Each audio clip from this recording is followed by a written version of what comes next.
Ilang beses na sinipa ng isang dayuhang lalaki ang isang babaeng OFW habang nasa mall sa Singapore. Nahuli kami yan sa pagtutok ni JP Soriano. Sa videong ito na viral sa social media, nakikitang nag-uusap ang lalaking ito at isang babae sa isang kilalang mall sa Singapore. Maya-maya, makikita sa video na biglang sinipa ng lalaki ang babae sa tagiliran. Nabuwal ang babae na isa palang OFW sa Singapore, pati na rin ang nanipang lalaki. Bumangon ang lalaki, sinipa muli sa ulo ang OFW, pero nakailag ang babae. Dito na umawat ang ilang nakasaksi sa pananakit. Ayon sa Department of Migrant Workers, natukoy na ng Labor Attaché ng Pilipinas sa Singapore.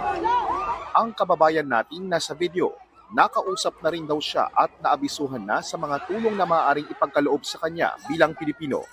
Nag-uusap na yung ating Migrant Workers Office Labor Attaché in Singapore at saka yung worker. But sa ngayon,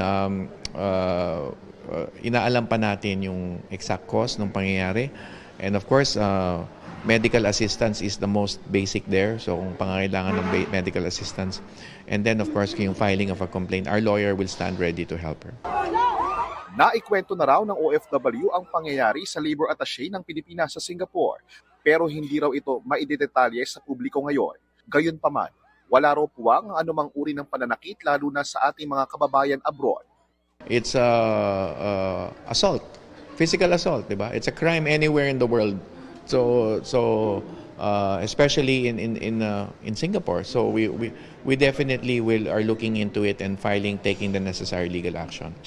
Aabot sa mahigit 200,000 Pilipino ang nagtatrabaho sa Singapore, karamihan mga household service workers, pero dumarami na rin ang mga skilled at professional workers sa mga nakalipas na taon. Para sa GMA Integrated News, ako po si JP Soriano, nakatutok 24 oras.